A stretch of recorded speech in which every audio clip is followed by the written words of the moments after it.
कहा जाता है कि दुश्मन का दुश्मन असल में दोस्त होता है, लेकिन दिल्ली विधानसभा चुनाव में ऐसा होता दिखाई नहीं दे रहा।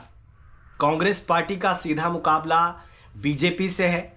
दोनों पार्टियों की पुरानी अदावत है और यहाँ तक कहा जाता है कि इन दोनों पार्टियों में कभी तालमेल नहीं हो सकता, गठबंधन नहीं हो सकता। ये भारत की राजनीति के दो सिरे हैं जो कभी एक नहीं हो सकते। एक तरफ आम आदमी पार्टी है जिसका सीधा मुकाबला बीजेपी से है। आम आदमी पार्टी, कांग्रेस पार्टी दोनों बीजेपी को अपनी राइवल मानती है, सबसे बड़ा अपोनेंट मानती है और दोनों चाहती है कि दिल्ली की सत्ता से बीजेपी दूर रहे। लेकिन ऐसा होता दिखाई नहीं दे रहा है, क्योंकि कांग्रेस पार्टी, जिसके बारे में कहा जाता है कि वो किसी भी कीमत पर बीजेपी को सत्ता में नहीं देख सकती है, खासतौर पर दिल्ली की सियासत में। 2013 का जो विधानसभा चुनाव हुआ था, बीजेपी सबसे बड़ी पार्टी बनी थी, लेकिन उसके बावजूद आम आदमी पार्टी और कांग्रेस का अलायंस होता है और पहली बार अरविंद केजरीवाल दिल्ली के मुख्यमंत्री बनने में कामयाब होते हैं। फिर 2015 का चुनाव आता है, केजरीवाल की आंधी चलती है और बीजेपी लगभग हवा में उड़ती दिखाई देती है। इस चुनाव में कांग्रेस पार्टी का खाता भी नहीं खुलता है। 2020 के चुनाव की बात करें तो आम आदमी पार्टी फिर से एक बार 2015 का अपना परफॉर्मेंस रिपीट करती है। बीजेपी का वोट शेयर तो बढ़ता है, लेकिन सीटें उतनी नहीं बढ़ पाती जितनी कि कहा जाए कि पार्टी ने ग्रोथ की है। अब 2024 के लोकसभा चुनाव में कांग्रेस और आम आदमी पार्टी ने अलायंस किया, नतीजा नील बटा सन्नाटा।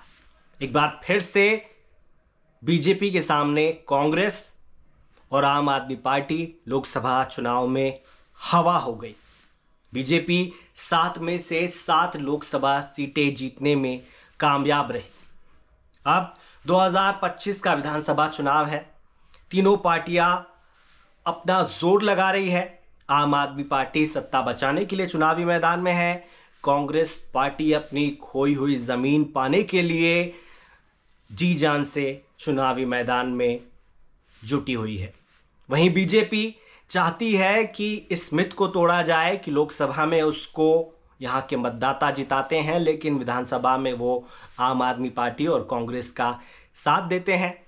1998 से बीजेपी की दिल्ली में सत्ता नहीं है, लेकिन इस बार कांग्रेस आम आदमी पार्टी का खेल खराब कर सकती है। जिस तरह से सोशल मीडिया के जरिए या अपनी रैलियों में राहुल गांधी अरविंद केजरीवाल पर निशाना साध रहे हैं, चाहे यमुना को साफ करने का उनका वादा हो या फिर दिल्ली से प्रदूषण कम करने का उनका वादा हो, हर उस वादे को राहुल गांधी याद दिला रहे हैं जो 2015 और 2020 में आम आदमी पार्टी के मुखिया अरविंद केजरीवाल ने दिल्ली के लोगों से किया था।